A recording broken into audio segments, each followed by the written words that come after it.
왜 예수님은 제자들에게 주기도문을 가르치셨을까요? 왜 2000년이 지난 지금도 전 세계 수억 명의 그리스도인들이 이 기도를 드릴까요? 왜 교회마다 예배 때마다 이 기도를 반복할까요? 단순히 전통이기 때문일까요? 아니면 그 안에 우리가 미처 발견하지 못한 놀라운 비밀이 있는 걸까요? 오늘 그 답을 찾아가겠습니다. 1년 전 저는 한 할머니를 만났습니다. 경북 안동에 사시는 김순례 권사님 87세였습니다. 거동이 불편하셔서 교회에는 못 나오시지만 매일 새벽 5시에 일어나 기도하신다고 했습니다. 그런데 놀라운 것은 이분이 거의 50년 동안 주기도문만 드렸다는 것입니다. 다른 기도는 거의 하지 않으셨답니다. 주기도문을 한 구절씩 묵상하며 드리는 게 전부였습니다. 처음엔 이해가 되지 않았습니다. 권사님, 다른 기도는 안 하세요? 간구도 하시고 감사도 하시고 그러셔야 하는 거 아닌가요? 그때 할머니께서 웃으시며 말씀하셨습니다. 젊은 사람, 주기도문 안에 다 들어있어요. 내가 필요한 모든 게 다 들어있다고요. 그날 이후 저는 달라졌습니다. 주기도문을 다시 보기 시작했습니다. 정말로 그랬습니다. 하나님 아버지와의 관계, 경배, 나라와 뜻, 일용할 양식, 용서, 보호까지 모든 것이 들어있었습니다. 더 놀라운 것은 그 할머니의 삶이었습니다. 87세의 나이에도 불구하고 정신은 또렷하셨고 평안이 얼굴에서 빛났습니다. 세 자녀 모두 신앙으로 잘 자랐고 손주들도 5명이 주님을 섬기고 있었습니다. 큰 부자도 아니셨지만 늘 감사하며 사셨고 아픈데도 별로 없으셨습니다. 주기도문을 제대로 드리면 기적이 일어난다는 말이 빈말이 아니었습니다. 여러분도 그런 기적을 경험하고 싶지 않으신가요? 오늘 제가 그 할머니에게 배운 것, 그리고 성경에서 발견한 주기도문의 놀라운 비밀 7가지를 나누려고 합니다. 이 7가지를 알고 주기도문을 드리시면 여러분의 기도가 완전히 달라질 것입니다. 하나님과의 관계가 달라지고 일상이 달라지고 인생이 달라질 것입니다. 준비되셨습니까? 그럼 시작하겠습니다. 여러분은 하나님을 어떻게 부르십니까? 전능하신 하나님? 창조주 하나님? 심판자 하나님? 틀린 말은 아닙니다. 하지만 예수님은 제자들에게 하나님을 아버지라고 부르라고 가르치셨습니다. 이것이 첫 번째 비밀입니다. 많은 분들이 기도할 때 하나님이 너무 멀게 느껴진다고 말씀하십니다. 제 기도가 하늘에 닿기나 할까요? 하나님이 제 기도를 들으시기는 하실까요? 이런 의문을 가지고 계신 분들이 참 많습니다. 그 이유가 무엇일까요? 하나님을 멀리 계신 분, 무서운 분, 나와는 상관없는 분으로 생각하기 때문입니다. 성경은 이렇게 말씀합니다. 마태복음 6장 9절입니다. 그러므로 너희는 이렇게 기도하라. 하늘에 계신 우리 아버지여. 여기서 중요한 단어가 바로 아버지입니다. 원어로는 아빠라는 단어인데 이것은 어린아이가 아빠를 부를 때 사용하는 친근한 호칭입니다. 영어로 하면 데디에 가깝습니다. 당시 유대인들에게 이것은 충격적인 표현이었습니다. 유대인들은 하나님의 이름을 함부로 부르지 않았습니다. 너무 거룩하고 두려운 분이기 때문이었습니다. 그런데 예수님은 하나님을 아빠처럼 친밀하게 부르라고 하셨습니다. 이것이 무엇을 의미할까요? 하나님은 여러분을 사랑하시는 아버지라는 것입니다. 멀리 계시지 않고 가까이 계시며 여러분의 기도에 귀 기울이시는 분이라는 것입니다. 그렇다면 우리는 어떻게 이 진리를 실제로 경험할 수 있을까요? 매일 아침 기도할 때 의식적으로 하늘에 계신 나의 아버지라고 고백하는 것입니다. 단순히 입으로만이 아니라 마음으로 느끼는 것입니다. 하나님은 나를 사랑하시는 아버지시다. 나는 그분의 사랑받는 자녀다. 이렇게 고백하며 기도를 시작하면 분위기가 완전히 달라집니다. 부산에 사시는 이영숙 집사님의 이야기입니다. 53세, 남편과 사별하신 후 혼자 2딸을 키우며 사셨습니다. 이분은 늘 기도가 막혀 있다고 하소연하셨습니다. 기도해도 하나님이 들으시는 것 같지 않아요. 너무 멀게만 느껴져요. 하루는 제가 이분에게 물었습니다. 집사님, 기도하실 때 하나님을 뭐라고 부르세요? 하나님이라고 부르죠. 전능하신 하나님, 창조주 하나님, 한번 아버지라고 불러보세요. 진짜 아버지처럼요. 처음엔 어색해 하셨습니다. 평생 하나님을 멀리 계신 분으로만 생각하셨기 때문입니다. 그런데 매일 아침 거울을 보며 하나님은 나의 아버지시다. 나는 그분의 딸이다라고 고백하기 시작하셨습니다. 일주일쯤 지났을 때였습니다. 새벽 기도 시간에 하늘에 계신 나의 아버지라고 부르는 순간 눈물이 터져 나왔다고 하셨습니다. 마치 오랜 시간 떨어져 있던 아버지를 만난 것 같은 느낌이었답니다. 제가 혼자가 아니었구나. 하나님, 아버지가 항상 저와 함께 계셨구나. 그날 이후 이분의 기도가 달라졌습니다. 더 이상 형식적이지 않았습니다. 아버지와 대화하듯 자연스럽게 기도하기 시작하셨습니다. 그리고 놀라운 일들이 일어났습니다. 큰딸이 취업에 성공했고 작은딸이 신앙으로 돌아왔습니다. 집사님 자신도 오랫동안 앓던 불면증에서 해방되셨습니다. 3개월 후 제게 이렇게 말씀하셨습니다. 목사님, 주기도문을 50년 넘게 외웠는데 이제야 첫 문장의 의미를 알았어요. 하나님이 나의 아버지라는 것, 이게 이렇게 큰 위로인지 몰랐어요. 사랑하는 여러분, 지금 저와 함께 이렇게 기도해 보시겠습니까? 하늘에 계신 나의 아버지, 제가 당신의 자녀임을 고백합니다. 저는 혼자가 아닙니다. 당신이 나의 아버지시고 저를 사랑하시며 항상 저와 함께 하십니다. 이 진리를 믿고 확신합니다. 오늘도 당신의 사랑 안에서 안전하게 거하게 하소서. 예수님의 이름으로 기도합니다. 아멘. 이 기도를 매일 아침 고백해 보세요. 주기도문의 첫 문장이 여러분의 삶을 변화시킬 것입니다. 그럼 두 번째 비밀로 가겠습니다. 여러분은 기도할 때 무엇부터 시작하십니까? 많은 분들이 자신의 필요부터 이야기합니다. 하나님, 제게 이것을 주세요. 저것을 해주세요. 틀린 것은 아니지만 순서가 바뀐 것입니다. 주기도문의 두 번째 구절은 우리에게 기도의 올바른 순서를 가르쳐 줍니다. 자신의 필요보다 먼저 하나님을 경배하라는 것입니다. 이것이 두 번째 비밀입니다. 우리는 종종 하나님을 우리의 필요를 채워주시는 분으로만 생각합니다. 마치 자판기처럼 말입니다. 기도하면 원하는 것이 나오는 자판기. 그런데 이것은 하나님을 우리의 종으로 만드는 것입니다. 하나님은 우리의 필요를 아시고 채워주시지만 그것보다 먼저 경배받으셔야 할 분이십니다. 시편 29편 2절입니다. 여호와의 이름에 합당한 영광을 그에게 돌릴지어다. 거룩한 옷을 입고 여호와께 예배할지어다. 이름이 거룩히 여김을 받으시오며라는 말씀의 의미가 바로 이것입니다.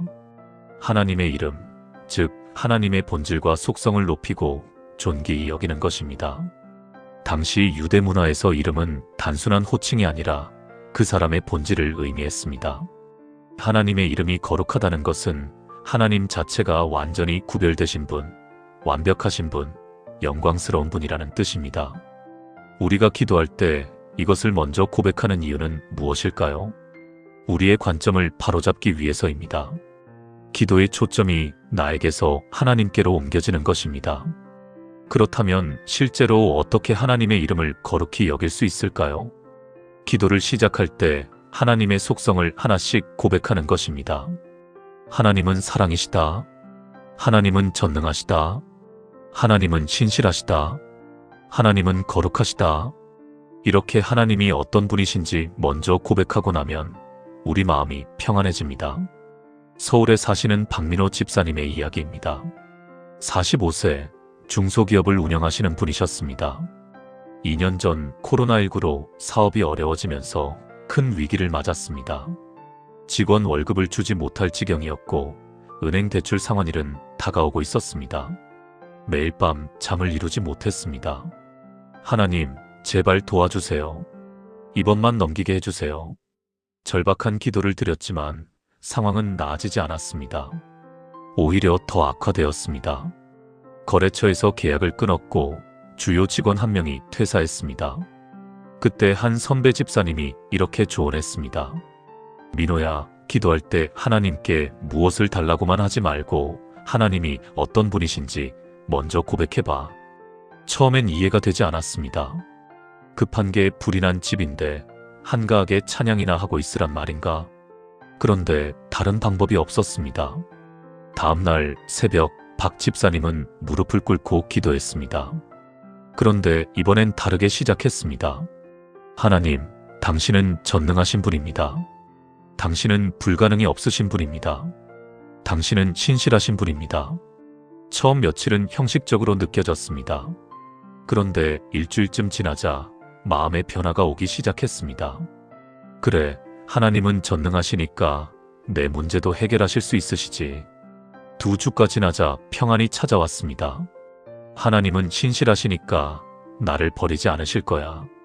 한 달이 지날 무렵 놀라운 일이 일어났습니다. 예상치 못한 곳에서 투자 제안이 들어왔습니다. 그것도 정확히 필요한 만큼의 금액이었습니다. 투자자는 교회 다니지도 않는 분이었는데 우연히 박 집사님의 회사를 알게 되었고 비전을 보았다고 했습니다. 그날 박 집사님은 눈물을 흘리며 감사기도를 드렸습니다. 하나님, 당신의 이름이 거룩하십니다. 당신은 정말 전능하신 분입니다. 6개월 후 회사는 완전히 회복되었습니다. 오히려 이전보다 더 성장했습니다. 박 집사님은 지금도 매일 아침 하나님의 속성을 고백하며 기도를 시작합니다. 그때 배웠어요. 기도는 내 문제를 해결해달라고 조르는 게 아니라 하나님이 누구신지 고백하는 것부터 시작해야 한다는 거요. 사랑하는 여러분, 지금 저와 함께 이렇게 기도해 보시겠습니까? 거룩하신 하나님, 당신의 이름을 높이며 경배합니다. 당신은 사랑이시고 전능하시며 신실하십니다. 당신은 완전하시고 거룩하시며 영광스러운 분이십니다.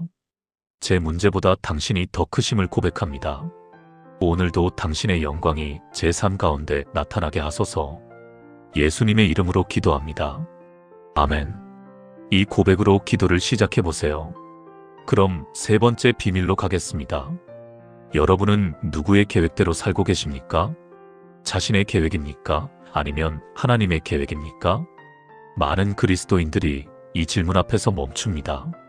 입으로는 하나님의 뜻대로라고 말하지만 실제로는 자신의 계획을 세우고 하나님께 축복해달라고 기도합니다.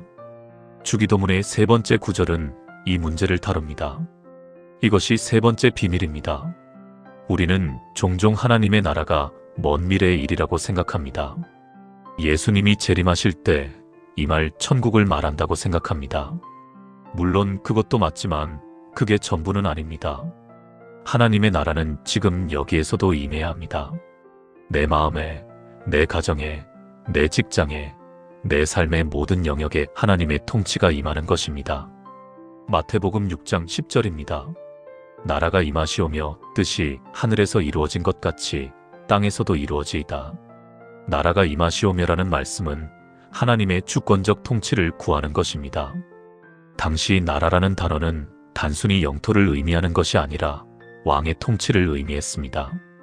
하나님의 나라가 임한다는 것은 하나님이 왕으로 다스리신다는 뜻입니다. 예수님은 제자들에게 이것을 기도하라고 가르치셨습니다. 왜일까요? 우리가 진정한 왕이 누구인지 매일 기억해야 하기 때문입니다. 이 세상에는 수많은 왕들이 우리를 지배하려고 합니다. 돈, 명예, 권력, 성공, 타인의 시선, 이것들이 우리 삶의 왕이 되려고 합니다. 그런데 우리가 나라가 임하시오며라고 기도할 때 우리는 선언하는 것입니다. 내 삶의 진짜 왕은 하나님이시다. 다른 것들은 왕이 아니다. 그렇다면 실제로 어떻게 하나님의 나라를 우리 삶에 임하게 할 수 있을까요? 매일 아침 이렇게 기도하는 것입니다. 오늘 하루 내 삶의 모든 영역에 하나님의 통치가 임하게 하소서.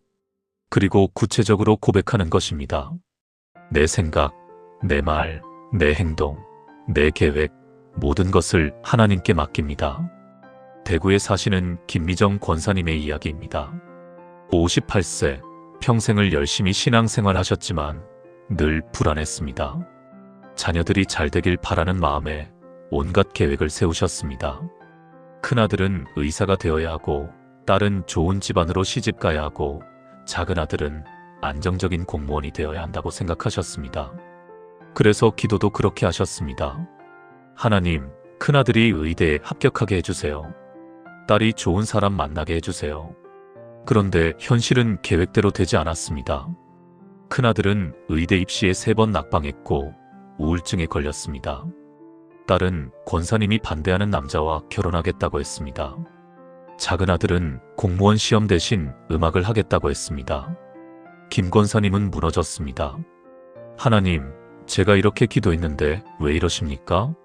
그때 담임 목사님이 이렇게 말씀하셨습니다. 권사님, 혹시 하나님께 기도하신 게 아니라 하나님께 명령하신 건 아닌가요? 그 말씀이 가슴에 꽂혔습니다. 그날 밤 김 권사님은 울면서 회개했습니다. 하나님, 제가 잘못했습니다. 제 계획을 하나님께 승인받으려고 한 것이었습니다. 다음 날부터 기도가 달라졌습니다. 하나님의 나라가 우리 가정에 임하시옵소서. 제 계획이 아니라 하나님의 계획이 이루어지게 하소서. 처음 몇 주는 정말 힘들었습니다. 자신의 계획을 내려놓는 게 쉽지 않았기 때문입니다. 그런데 한 달쯤 지나자 마음의 평안이 찾아왔습니다.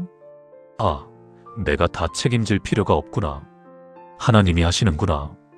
2달째, 큰아들이 자신의 진로에 대해 진지하게 고민하기 시작했습니다.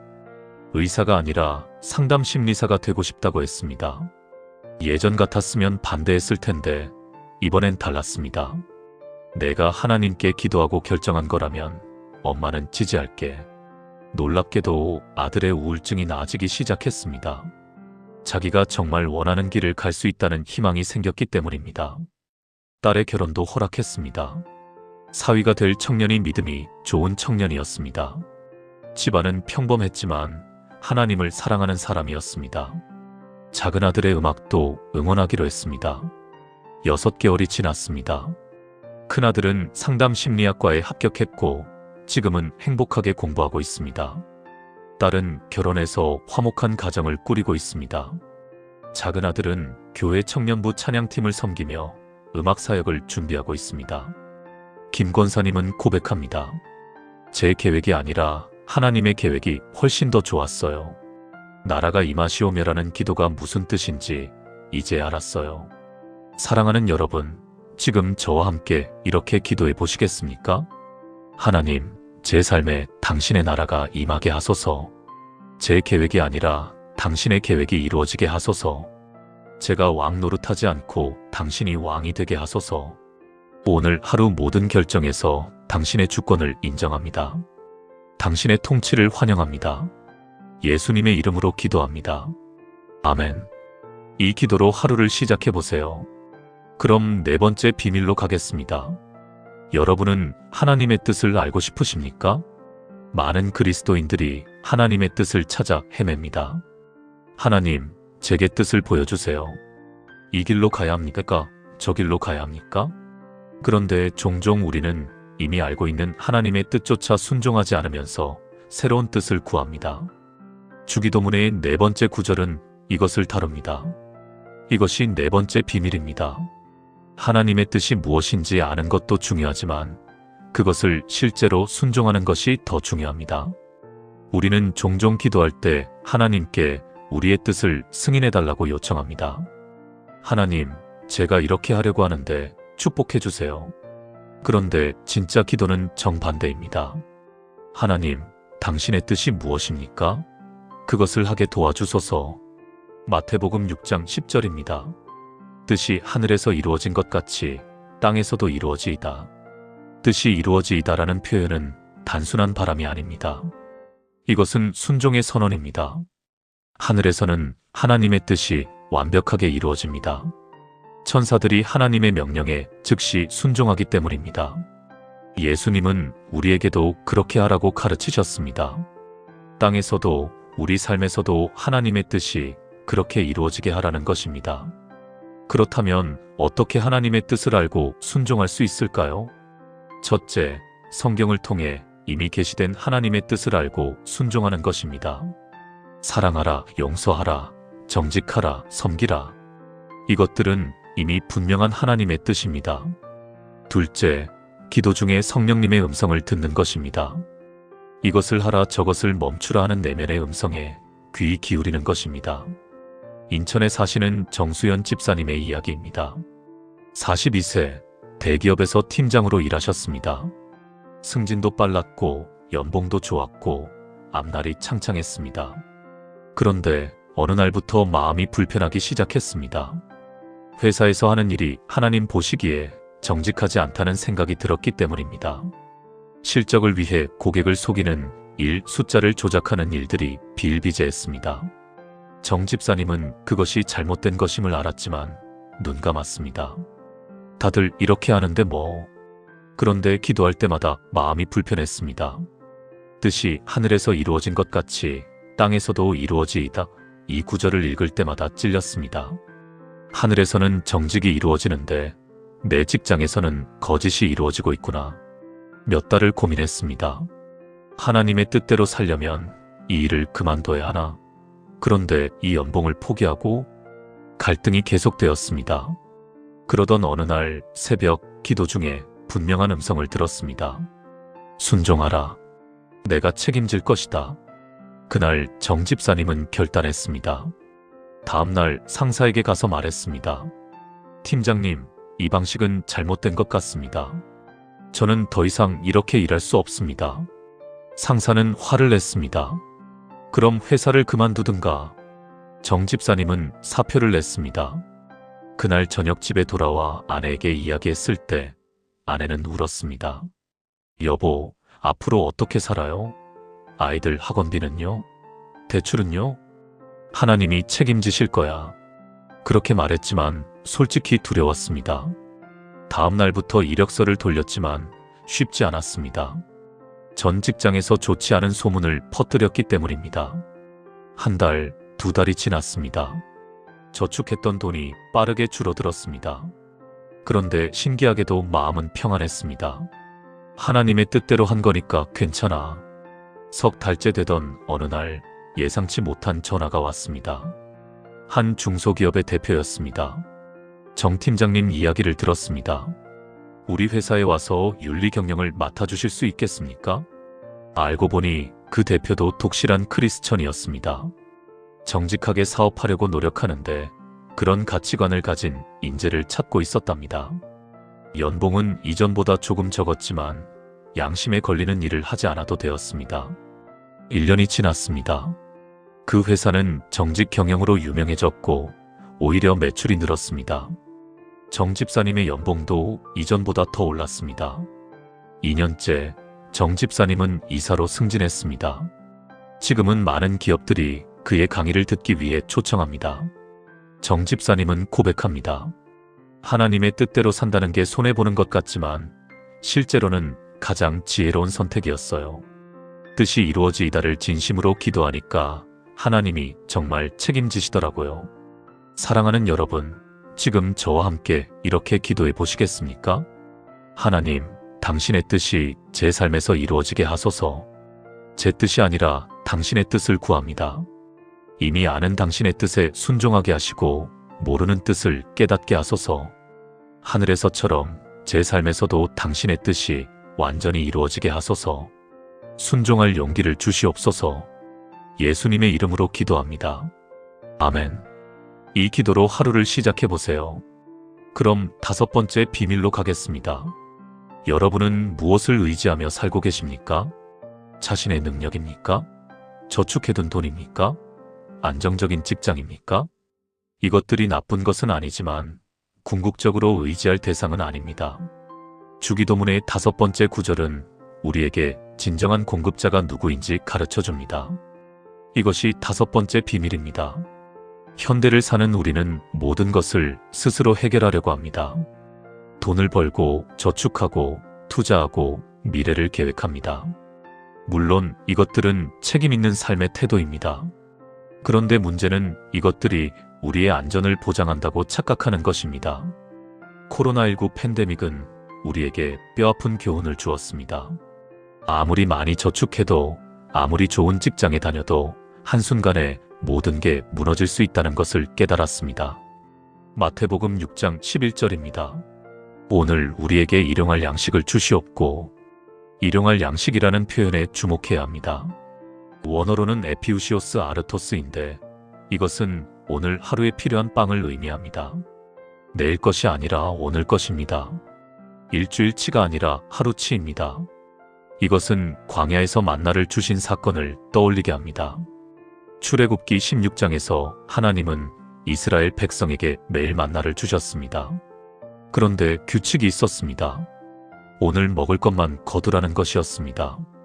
내일 것까지 쌓아두려는 사람들은 그것이 썩는 것을 경험했습니다. 하나님은 이렇게 가르치신 것입니다. 매일 나를 의지하라. 내일 것까지 걱정하지 말라. 그렇다면 실제로 어떻게 하나님을 의지하며 살 수 있을까요? 매일 아침 이렇게 고백하는 것입니다. 오늘 하루 필요한 모든 것을 하나님이 공급하실 것을 믿습니다. 여기서 양식은 단순히 음식만을 의미하지 않습니다. 지혜, 힘, 용기, 건강, 관계, 기회, 우리 삶에 필요한 모든 것을 포함합니다.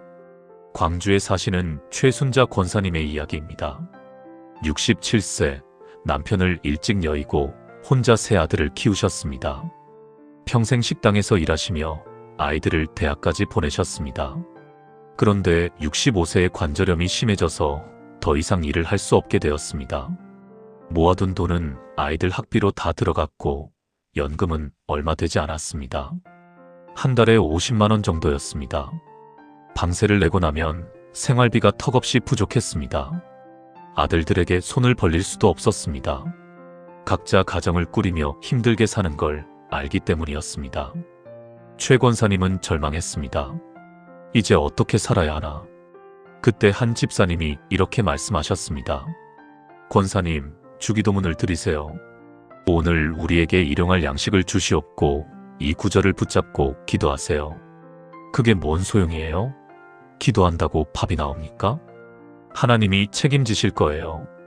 반신반의했지만 다른 방법이 없었습니다.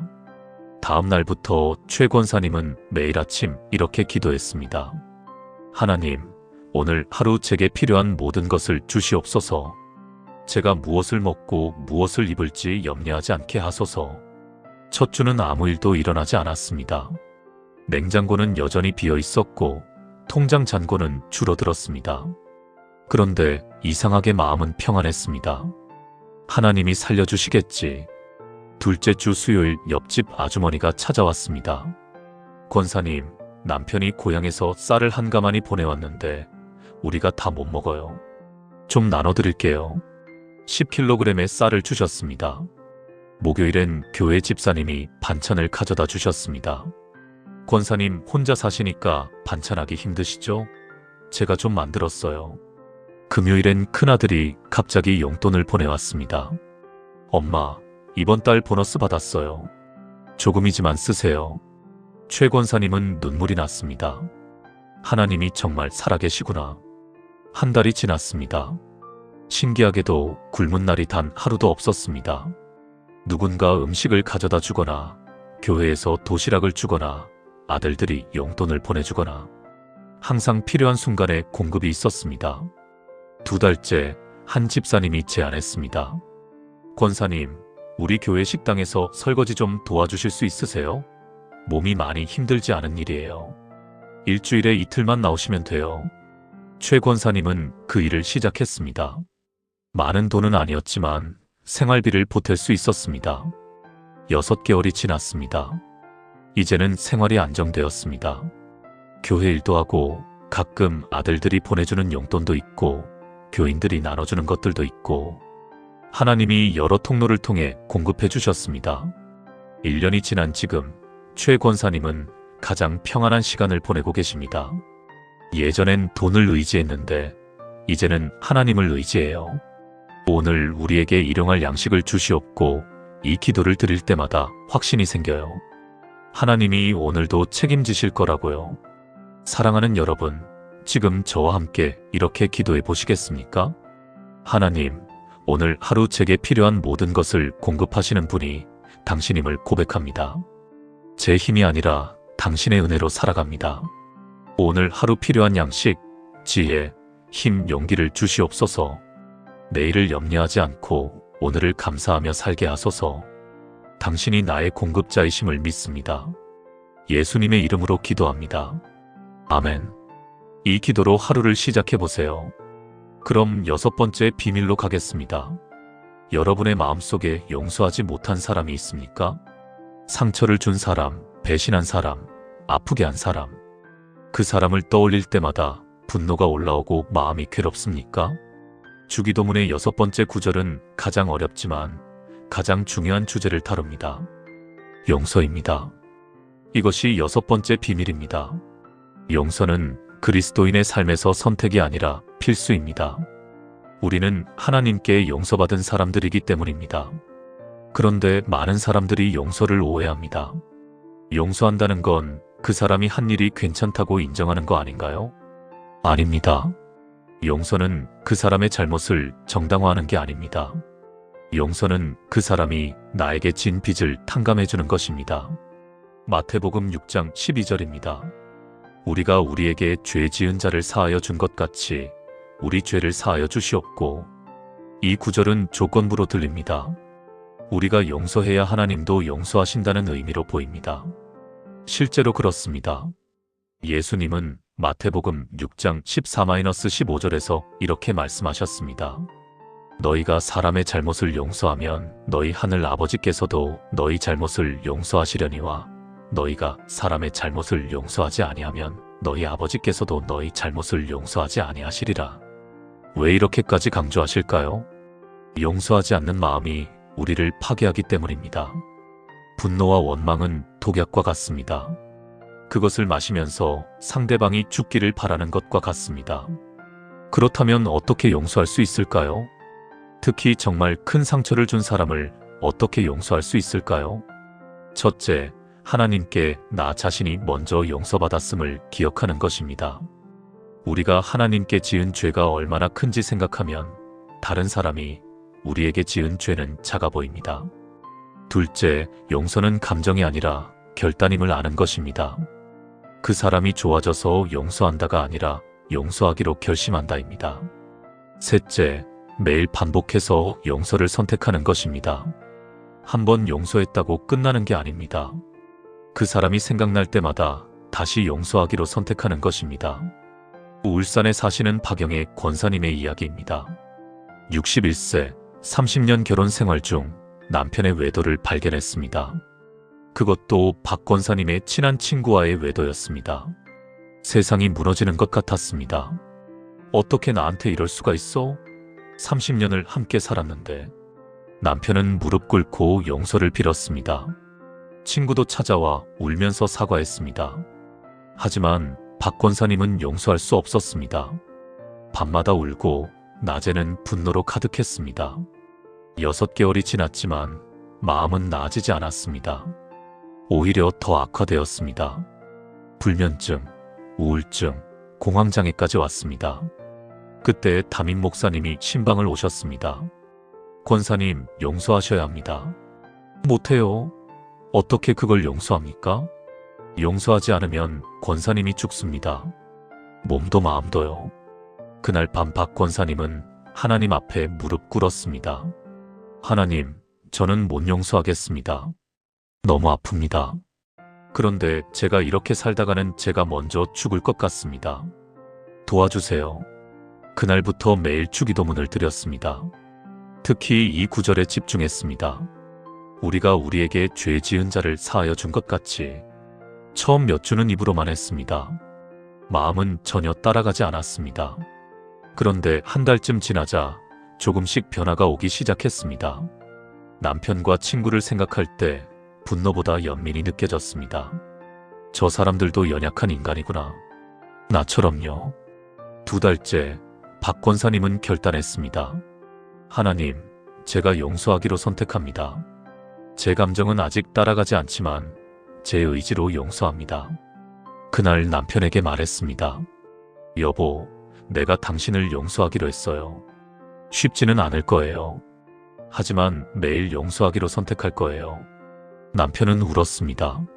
3개월째 놀라운 일이 일어났습니다. 박 권사님이 먼저 불면증에서 해방되었습니다. 밤에 잠을 잘 수 있게 되었습니다. 4개월째 우울증이 나아졌습니다. 더 이상 약을 먹지 않아도 되었습니다. 6개월째 남편과 대화할 수 있게 되었습니다. 아직 완전히 회복된 것은 아니었지만 함께 밥을 먹고 이야기할 수 있었습니다. 1년이 지났습니다. 박 권사님과 남편은 부부 상담을 받으며 관계를 회복해 갔습니다. 쉽지 않았지만 조금씩 나아졌습니다. 2년이 지난 지금 박 권사님은 놀라운 간증을 합니다. 저희 부부가 더 가까워졌어요. 예전보다요. 그 사건이 없었다면 우리는 그냥 겉으로만 괜찮은 부부였을 거예요. 하지만 그 고통을 통과하면서 용서를 경험하면서 진짜 부부가 되었어요. 친구와의 관계도 조심스럽게 회복되었습니다. 예전처럼 친하지는 않지만 교회에서 만나면 인사하고 대화할 수 있게 되었습니다. 박 권사님은 고백합니다. 용서가 상대방을 위한 게 아니었어요. 나를 위한 거였어요. 용서하지 않으면 내가 죽고 용서하면 내가 사는 거였어요. 우리 죄를 사하여 주시옵고 이 기도가 제 생명을 살렸어요. 사랑하는 여러분, 지금 저와 함께 이렇게 기도해 보시겠습니까? 하나님, 저를 용서하신 것처럼 저도 용서하기를 원합니다. 제게 상처 준 사람들을 용서하기로 선택합니다.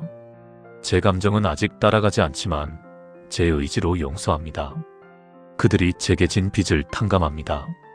분노와 원망에서 자유케 하시고 평안과 사랑으로 채워주소서. 용서의 능력을 주시옵소서. 예수님의 이름으로 기도합니다. 아멘. 용서해야 할 사람이 떠오르나요? 오늘 그 사람을 용서하기로 결단해 보세요. 그럼 7번째 마지막 비밀로 가겠습니다. 여러분은 영적 전쟁이 실제로 있다는 것을 믿으십니까? 보이지 않는 곳에서 우리를 넘어뜨리려는 적이 있다는 것을 믿으십니까? 많은 사람들이 이것을 간과합니다. 그래서 똑같은 실수를 반복하고 같은 유혹에 넘어지고 같은 죄를 짓습니다. 주기도문의 마지막 구절은 우리에게 영적 보호를 구하라고 가르칩니다. 이것이 7번째이자 마지막 비밀입니다. 우리는 영적 전쟁 한가운데 살고 있습니다. 우리의 싸움은 혈과 육을 상대하는 것이 아니라고 에베소서 6장 12절은 말씀합니다. 우리의 씨름은 혈과 육을 상대하는 것이 아니요 통치자들과 권세들과 이 어둠의 세상 주관자들과 하늘에 있는 악의 영들을 상대함이라. 사탄은 우리를 넘어뜨리기 위해 끊임없이 시험합니다. 베드로전서 5장 8절은 이렇게 경고합니다. 근신하라 깨어라 너희 대적 마귀가 우는 사자같이 두루다니며 삼킬 자를 찾나니. 마태복음 6장 13절입니다. 우리를 시험에 들게 하지 마시옵고 다만 악에서 구하시옵소서. 시험에 들게 하지 마시옵고라는 표현이 오해를 불러일으킬 수 있습니다. 마치 하나님이 우리를 시험에 들게 하신다는 것처럼 들리기 때문입니다. 그런데 야고보서 1장 13절은 분명히 말씀합니다. 하나님은 악에게 시험을 받지도 아니하시고 친히 아무도 시험하지 아니하시느니라. 그렇다면 이 구절의 의미는 무엇일까요? 우리가 시험에 빠지지 않도록 지켜주소서라는 의미입니다. 시험이 올 때 넘어지지 않도록 힘을 주시고 피할 길을 열어달라는 기도입니다. 악에서 구하시옵소서는 더 직접적입니다. 악한 자, 즉 사탄으로부터 우리를 보호해달라는 간구입니다. 그렇다면 실제로 어떻게 영적 보호를 받을 수 있을까요? 첫째, 매일 아침 영적 무장을 하는 것입니다. 에베소서 6장에 하나님의 전신갑주를 입는 기도를 하는 것입니다. 둘째, 유혹이 올 때 즉시 하나님께 도움을 구하는 것입니다. 스스로 이겨내려고 하지 말고 하나님의 능력을 의지하는 것입니다. 셋째, 매일 주기도문으로 보호를 구하는 것입니다. 대전에 사시는 김철수 집사님의 이야기입니다. 38세, IT 회사에서 일하시는 분이었습니다. 신앙생활은 열심히 했지만 한 가지 문제가 있었습니다. 음란물 중독이었습니다. 10대 때부터 시작된 이 문제는 20년 넘게 그를 괴롭혔습니다. 결혼 후에도 끊지 못했습니다. 수없이 회개했지만 며칠 지나면 또 넘어졌습니다. 자책감과 죄책감이 심했습니다. 난 정말 쓸모없는 그리스도인이야. 이렇게 약한데 무슨 신앙이야. 교회 봉사도 그만뒀습니다. 이런 상태로 하나님을 섬길 자격이 없다고 생각했기 때문입니다. 그러던 어느 날 한 집회에 갔습니다. 강사 목사님이 이렇게 말씀하셨습니다. 여러분, 사탄은 여러분이 스스로의 힘으로 이기려고 애쓰는 것을 좋아합니다. 왜냐하면 그 싸움은 여러분이 질 수밖에 없는 싸움이기 때문입니다. 싸우지 마세요. 도망치세요. 하나님께로요. 그 말씀이 김 집사님의 가슴에 꽂혔습니다. 그래, 난 지금까지 내 힘으로 이기려고 했구나. 하나님께 도움을 구하지 않고. 다음 날부터 김 집사님은 달라졌습니다. 매일 아침 일어나자마자 주기도문을 드렸습니다. 특히 마지막 구절에 집중했습니다. 우리를 시험에 들게 하지 마시옵고 다만 악에서 구하시옵소서. 그리고 구체적으로 기도했습니다. 하나님, 오늘 하루 저를 음란물의 유혹에서 지켜주소서. 제가 약할 때 힘을 주시고 넘어질 것 같을 때 피할 길을 열어주소서. 처음 며칠은 여전히 유혹이 강하게 왔습니다. 그런데 이번엔 달랐습니다. 유혹이 올 때마다 즉시 기도했습니다. 하나님, 지금 시험이 왔습니다. 도와주세요. 그리고 자리에서 일어나 밖으로 나갔습니다. 컴퓨터를 끄고 핸드폰을 내려놓고 산책을 나갔습니다. 신기하게도 그렇게 하면 유혹이 약해졌습니다. 일주일이 지났습니다. 일주일 동안 넘어지지 않은 것은 처음이었습니다. 2주가 지났습니다. 여전히 유혹은 왔지만 이길 수 있었습니다. 한 달이 지났습니다. 김 집사님은 눈물로 감사기도를 드렸습니다. 하나님, 제가 한 게 아닙니다. 당신이 하신 겁니다. 석 달이 지났습니다. 유혹의 빈도가 줄어들었습니다. 예전엔 매일 왔던 유혹이 이제는 일주일에 한두 번 정도만 왔습니다. 6개월이 지났습니다. 김 집사님은 아내에게 고백했습니다. 여보, 사실 나 그동안 음란물 문제로 고민했었어. 그런데 하나님이 나를 자유케 하셨어. 아내는 울었습니다. 여보, 나도 알고 있었어. 기도하고 있었어. 두 사람은 함께 울며 하나님께 감사했습니다. 1년이 지난 지금 김 집사님은 완전히 자유로워졌습니다. 여전히 매일 아침 보호를 구하지만 이제는 그 유혹이 거의 오지 않습니다. 김 집사님은 지금 교회 청년부에서 순결 사역을 하고 있습니다. 같은 문제로 고민하는 청년들을 돕고 있습니다. 형제님도 음란물 때문에 고민하세요? 저도 그랬어요. 20년 동안요. 그런데 하나님이 저를 자유케 하셨어요. 여러분도 할 수 있어요. 단 여러분 힘으로가 아니라 하나님의 능력으로요.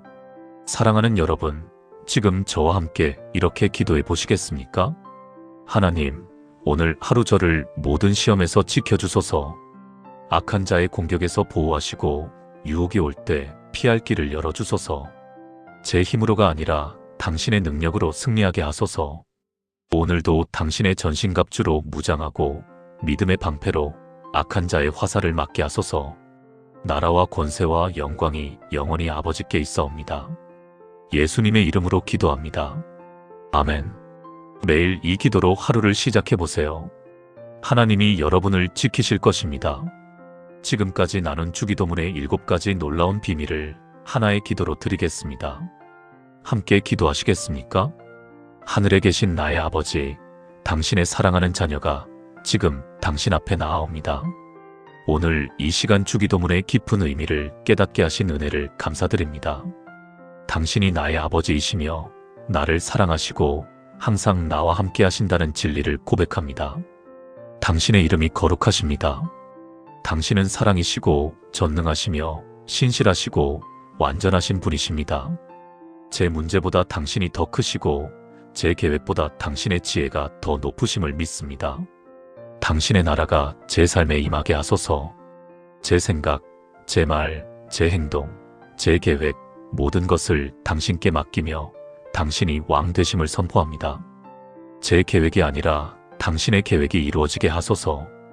당신의 뜻이 하늘에서 이루어진 것처럼 제 삶에서도 완전히 이루어지게 하소서. 이미 아는 당신의 뜻에 순종하게 하시고 모르는 뜻을 깨닫게 하시며 순종할 용기를 주시옵소서. 오늘 하루 제게 필요한 모든 것을 공급하시는 분이 당신임을 믿습니다. 일용할 양식뿐 아니라 지혜, 힘, 용기, 건강, 관계, 기회 모든 것을 당신이 주시는 줄 믿습니다. 제 힘이 아니라 당신의 은혜로 살아가며 내일을 염려하지 않고 오늘을 감사하며 살게 하소서. 저를 용서하신 것처럼 저도 용서하기를 원합니다.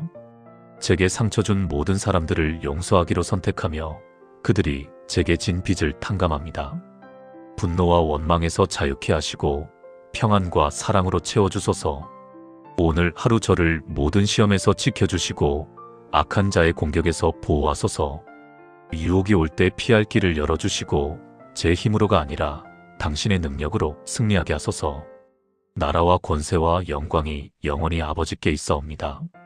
이 모든 약속이 주님의 것이며 이 모든 기도가 응답될 것을 믿고 확신하며 선포합니다. 살아계신 예수 그리스도의 이름으로 기도합니다. 아멘. 사랑하는 여러분, 지금까지 주기도문의 7가지 놀라운 비밀을 함께 나누었습니다. 첫째, 하나님은 우리의 아버지이시며 친밀한 관계를 원하십니다. 둘째, 기도는 우리의 필요보다 하나님을 경배하는 것부터 시작해야 합니다. 셋째, 우리 계획이 아니라 하나님의 나라와 주권을 구해야 합니다. 넷째, 하나님의 뜻을 알고 순종하는 것이 가장 지혜로운 삶입니다.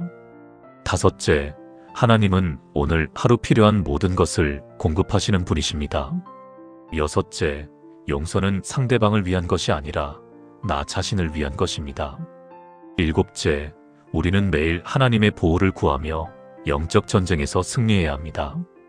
이 7가지가 바로 주기도문 안에 담긴 하나님의 완벽한 기도의 가르침입니다. 87세 김순례 권사님이 50년 동안 경험하신 기적이 무엇이었을까요? 단순히 물질적 축복이나 육체적 건강만이 아니었습니다. 하나님과의 친밀한 관계, 흔들리지 않는 평안, 자녀들의 신앙 계승, 감사하는 삶. 이 모든 것이 주기도문을 제대로 드린 결과였습니다. 여러분도 경험하실 수 있습니다. 오늘부터 주기도문을 다르게 드려보세요. 그냥 외우지 마시고 한 구절 한 구절 묵상하며 드려보세요. 하늘에 계신 우리 아버지 하나님이 나의 사랑하는 아버지이심을 고백하세요. 이름이 거룩히 여김을 받으시오며 하나님의 속성을 하나씩 고백하세요. 나라가 임하시오며 오늘 하루 하나님이 왕 되심을 선포하세요. 뜻이 이루어지이다 하나님의 뜻에 순종하겠다고 다짐하세요. 일용할 양식을 주시옵고 오늘 필요한 것을 공급하실 것을 믿으세요. 우리 죄를 사하여 주시옵고 용서하기로 선택하세요. 악에서 구하시옵소서 영적 보호를 구하세요. 이렇게 주기도문을 드릴 때 기적이 일어날 것입니다. 여러분의 기도가 달라지고 삶이 달라지고 인생이 달라질 것입니다. 이 메시지가 여러분의 마음에 닿았다면 좋아요를 눌러주시고 아래 댓글란에 아멘이라고 남겨주세요. 더 많은 분들이 주기도문의 놀라운 능력을 경험할 수 있도록 이 영상을 공유해 주시면 감사하겠습니다. 구독과 알림 설정도 부탁드립니다. 여러분과 여러분의 가정에 하나님의 풍성한 은혜와 평강이 함께 하시기를 축복합니다. 오늘도 주기도문으로 하루를 시작하시는 여러분이 되시기를 바랍니다. 왜 예수님은 제자들에게 주기도문을 가르치셨을까요? 왜 2000년이 지난 지금도 전 세계 수억 명의 그리스도인들이 이 기도를 드릴까요? 왜 교회마다 예배 때마다 이 기도를 반복할까요? 단순히 전통이기 때문일까요?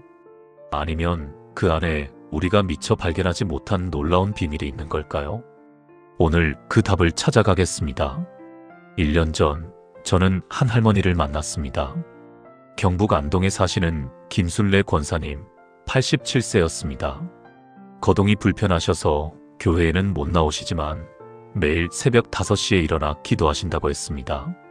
그런데 놀라운 것은 이분이 거의 50년 동안 주기도문만 드렸다는 것입니다. 다른 기도는 거의 하지 않으셨답니다.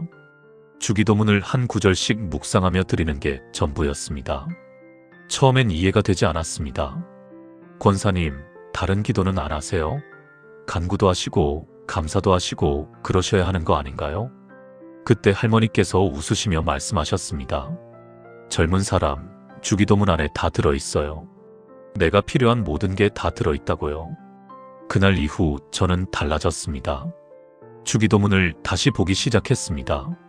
정말로 그랬습니다. 하나님 아버지와의 관계, 경배, 나라와 뜻, 일용할 양식, 용서, 보호까지 모든 것이 들어있었습니다.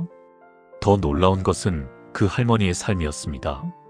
87세의 나이에도 불구하고 정신은 또렷하셨고 평안이 얼굴에서 빛났습니다. 세 자녀 모두 신앙으로 잘 자랐고 손주들도 5명이 주님을 섬기고 있었습니다. 큰 부자도 아니셨지만 늘 감사하며 사셨고 아픈데도 별로 없으셨습니다. 주기도문을 제대로 드리면 기적이 일어난다는 말이 빈말이 아니었습니다.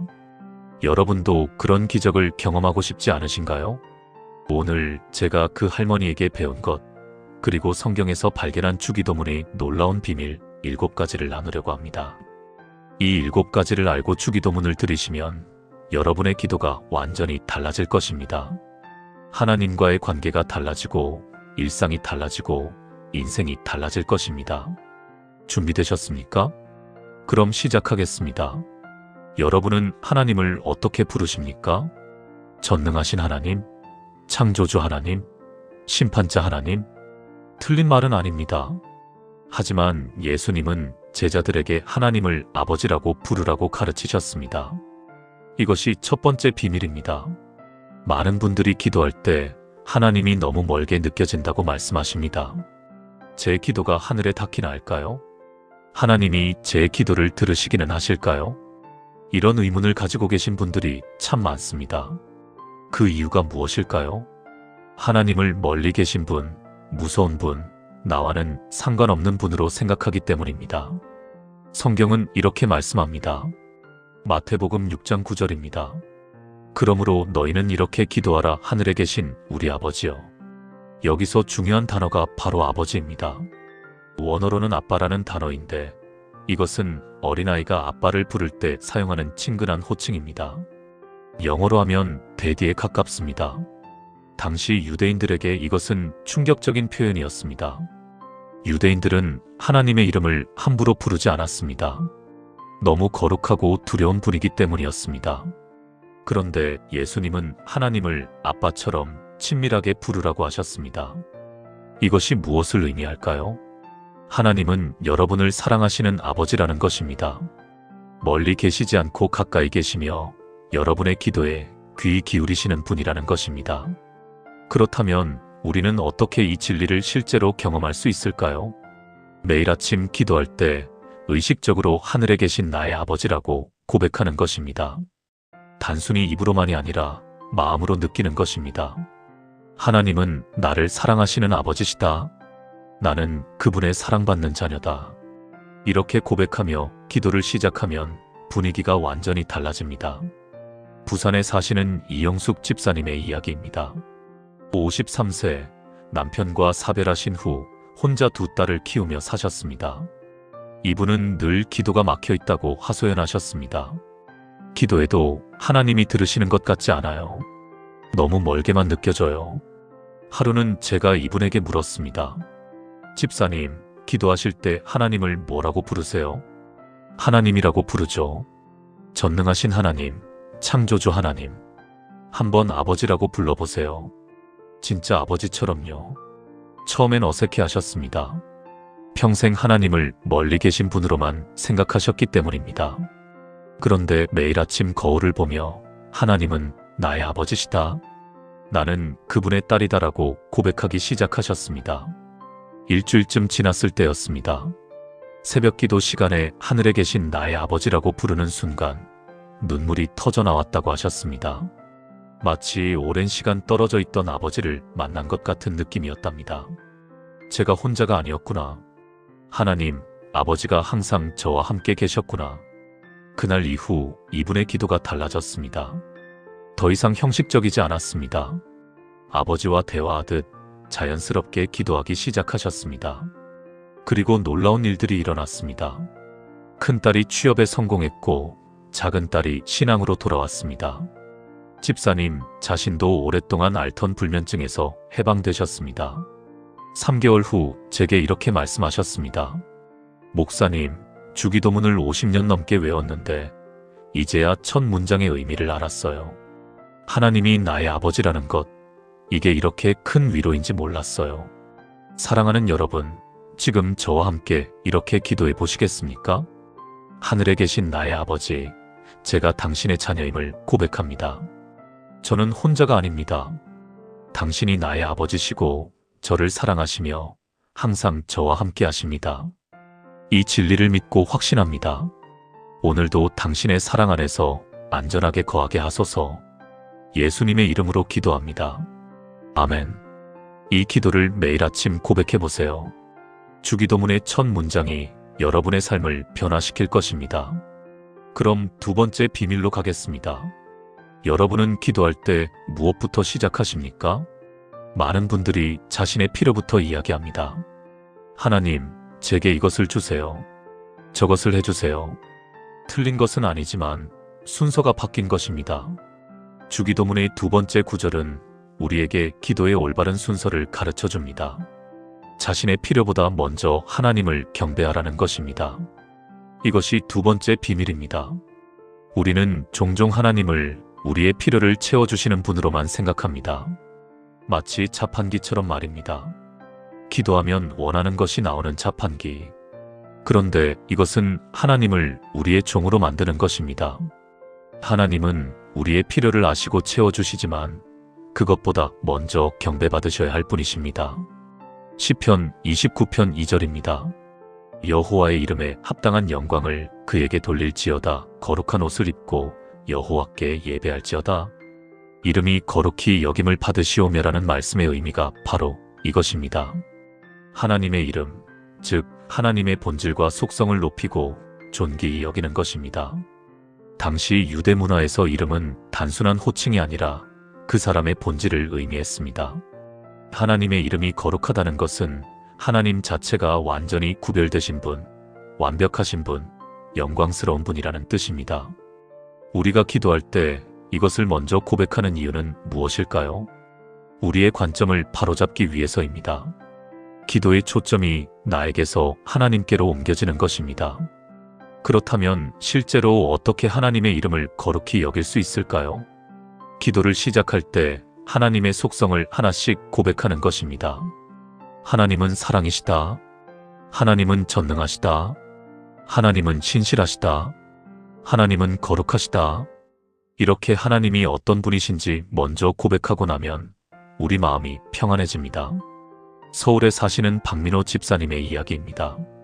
45세 중소기업을 운영하시는 분이셨습니다. 2년 전 코로나19로 사업이 어려워지면서 큰 위기를 맞았습니다. 직원 월급을 주지 못할 지경이었고 은행 대출 상환일은 다가오고 있었습니다. 매일 밤 잠을 이루지 못했습니다. 하나님, 제발 도와주세요. 이번만 넘기게 해주세요. 절박한 기도를 드렸지만 상황은 나아지지 않았습니다. 오히려 더 악화되었습니다.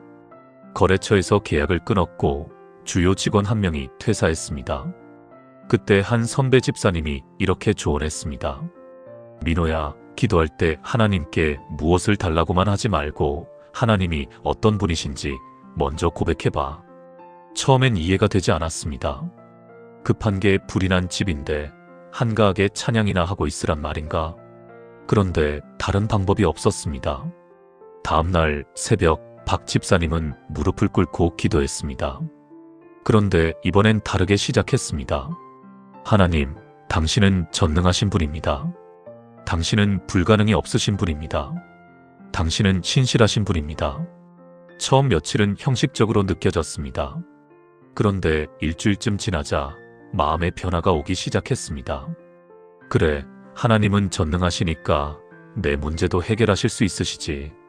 2주가 지나자 평안이 찾아왔습니다. 하나님은 신실하시니까 나를 버리지 않으실 거야. 한 달이 지날 무렵 놀라운 일이 일어났습니다. 예상치 못한 곳에서 투자 제안이 들어왔습니다. 그것도 정확히 필요한 만큼의 금액이었습니다. 투자자는 교회 다니지도 않는 분이었는데 우연히 박 집사님의 회사를 알게 되었고 비전을 보았다고 했습니다. 그날 박 집사님은 눈물을 흘리며 감사기도를 드렸습니다. 하나님, 당신의 이름이 거룩하십니다. 당신은 정말 전능하신 분입니다.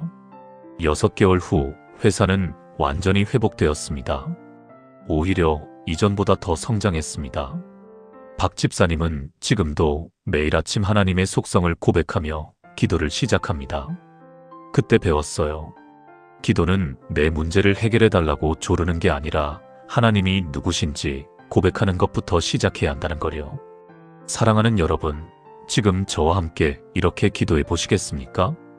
거룩하신 하나님, 당신의 이름을 높이며 경배합니다. 당신은 사랑이시고 전능하시며 신실하십니다. 당신은 완전하시고 거룩하시며 영광스러운 분이십니다. 제 문제보다 당신이 더 크심을 고백합니다. 오늘도 당신의 영광이 제 삶 가운데 나타나게 하소서. 예수님의 이름으로 기도합니다. 아멘. 이 고백으로 기도를 시작해 보세요. 그럼 세 번째 비밀로 가겠습니다. 여러분은 누구의 계획대로 살고 계십니까? 자신의 계획입니까? 아니면 하나님의 계획입니까? 많은 그리스도인들이 이 질문 앞에서 멈춥니다.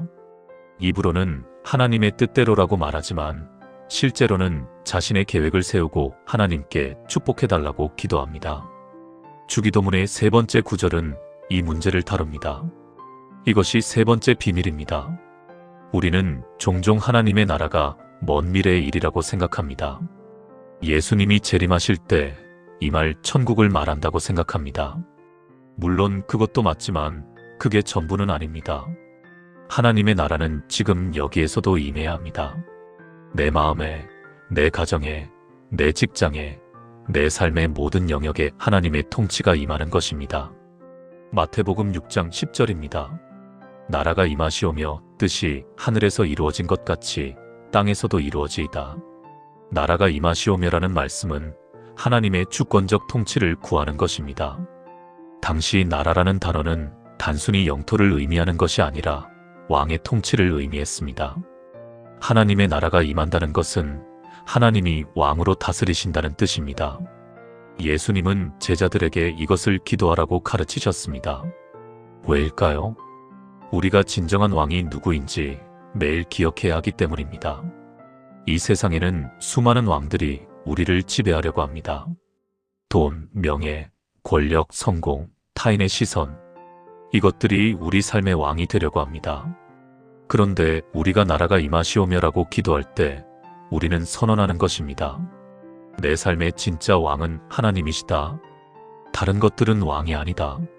그렇다면 실제로 어떻게 하나님의 나라를 우리 삶에 임하게 할 수 있을까요? 매일 아침 이렇게 기도하는 것입니다.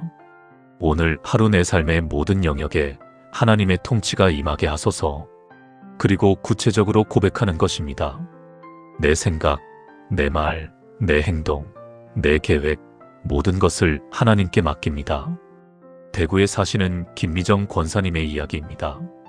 58세, 평생을 열심히 신앙생활 하셨지만 늘 불안했습니다. 자녀들이 잘 되길 바라는 마음에 온갖 계획을 세우셨습니다. 큰아들은 의사가 되어야 하고, 딸은 좋은 집안으로 시집가야 하고, 작은 아들은 안정적인 공무원이 되어야 한다고 생각하셨습니다. 그래서 기도도 그렇게 하셨습니다. 하나님, 큰아들이 의대에 합격하게 해주세요. 딸이 좋은 사람 만나게 해주세요. 그런데 현실은 계획대로 되지 않았습니다. 큰아들은 의대 입시에 3번 낙방했고 우울증에 걸렸습니다. 딸은 권사님이 반대하는 남자와 결혼하겠다고 했습니다. 작은 아들은 공무원 시험 대신 음악을 하겠다고 했습니다. 김 권사님은 무너졌습니다. 하나님, 제가 이렇게 기도했는데 왜 이러십니까? 그때 담임 목사님이 이렇게 말씀하셨습니다. 권사님, 혹시 하나님께 기도하신 게 아니라 하나님께 명령하신 건 아닌가요? 그 말씀이 가슴에 꽂혔습니다. 그날 밤 김 권사님은 울면서 회개했습니다. 하나님, 제가 잘못했습니다. 제 계획을 하나님께 승인받으려고 한 것이었습니다. 다음 날부터 기도가 달라졌습니다. 하나님의 나라가 우리 가정에 임하시옵소서. 제 계획이 아니라 하나님의 계획이 이루어지게 하소서. 처음 몇 주는 정말 힘들었습니다. 자신의 계획을 내려놓는 게 쉽지 않았기 때문입니다. 그런데 한 달쯤 지나자 마음의 평안이 찾아왔습니다. 아, 내가 다 책임질 필요가 없구나. 하나님이 하시는구나. 2달째 큰아들이 자신의 진로에 대해 진지하게 고민하기 시작했습니다. 의사가 아니라 상담 심리사가 되고 싶다고 했습니다. 예전 같았으면 반대했을 텐데 이번엔 달랐습니다. 내가 하나님께 기도하고 결정한 거라면 엄마는 지지할게. 놀랍게도 아들의 우울증이 나아지기 시작했습니다. 자기가 정말 원하는 길을 갈 수 있다는 희망이 생겼기 때문입니다. 딸의 결혼도 허락했습니다. 사위가 될 청년이 믿음이 좋은 청년이었습니다. 집안은 평범했지만 하나님을 사랑하는 사람이었습니다. 작은 아들의 음악도 응원하기로 했습니다. 6개월이 지났습니다. 큰아들은 상담심리학과에 합격했고 지금은 행복하게 공부하고 있습니다. 딸은 결혼해서 화목한 가정을 꾸리고 있습니다. 작은 아들은 교회 청년부 찬양팀을 섬기며 음악 사역을 준비하고 있습니다. 김 권사님은 고백합니다. 제 계획이 아니라 하나님의 계획이 훨씬 더 좋았어요. 나라가 임하시오며라는 기도가 무슨 뜻인지 이제 알았어요. 사랑하는 여러분, 지금 저와 함께 이렇게 기도해 보시겠습니까? 하나님, 제 삶에 당신의 나라가 임하게 하소서. 제 계획이 아니라 당신의 계획이 이루어지게 하소서. 제가 왕 노릇하지 않고 당신이 왕이 되게 하소서. 오늘 하루 모든 결정에서 당신의 주권을 인정합니다. 당신의 통치를 환영합니다. 예수님의 이름으로 기도합니다. 아멘. 이 기도로 하루를 시작해 보세요. 그럼 4번째 비밀로 가겠습니다. 여러분은 하나님의 뜻을 알고 싶으십니까? 많은 그리스도인들이 하나님의 뜻을 찾아 헤맵니다. 하나님, 제게 뜻을 보여주세요. 이 길로 가야 합니까? 저 길로 가야 합니까? 그런데 종종 우리는 이미 알고 있는 하나님의 뜻조차 순종하지 않으면서 새로운 뜻을 구합니다. 주기도문의 4번째 구절은 이것을 다룹니다. 이것이 4번째 비밀입니다. 하나님의 뜻이 무엇인지 아는 것도 중요하지만 그것을 실제로 순종하는 것이 더 중요합니다. 우리는 종종 기도할 때 하나님께 우리의 뜻을 승인해달라고 요청합니다. 하나님, 제가 이렇게 하려고 하는데 축복해 주세요. 그런데 진짜 기도는 정반대입니다. 하나님, 당신의 뜻이 무엇입니까? 그것을 하게 도와주소서. 마태복음 6장 10절입니다. 뜻이 하늘에서 이루어진 것 같이 땅에서도 이루어지이다. 뜻이 이루어지이다라는 표현은 단순한 바람이 아닙니다. 이것은 순종의 선언입니다. 하늘에서는 하나님의 뜻이 완벽하게 이루어집니다. 천사들이 하나님의 명령에 즉시 순종하기 때문입니다. 예수님은 우리에게도 그렇게 하라고 가르치셨습니다. 땅에서도 우리 삶에서도 하나님의 뜻이 그렇게 이루어지게 하라는 것입니다. 그렇다면 어떻게 하나님의 뜻을 알고 순종할 수 있을까요? 첫째, 성경을 통해 이미 계시된 하나님의 뜻을 알고 순종하는 것입니다. 사랑하라, 용서하라, 정직하라, 섬기라.